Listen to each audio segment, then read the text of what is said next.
2.5 miles east of the City of London, the River Thames takes a gigantic horseshoe bend around the Isle of Dogs. 200 years ago, this was home to the busiest port in the world. Now, it's home to one of the world's great centres of business and finance, Canary Wharf. Several major banks and financial services companies have their world or European headquarters here, employing 90,000 people who bustle around the preserved structures of the old West India docks.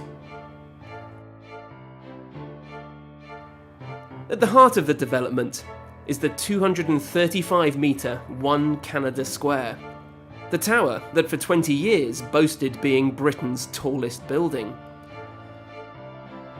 On completion in 1991, it instantly became the symbol of the new Docklands.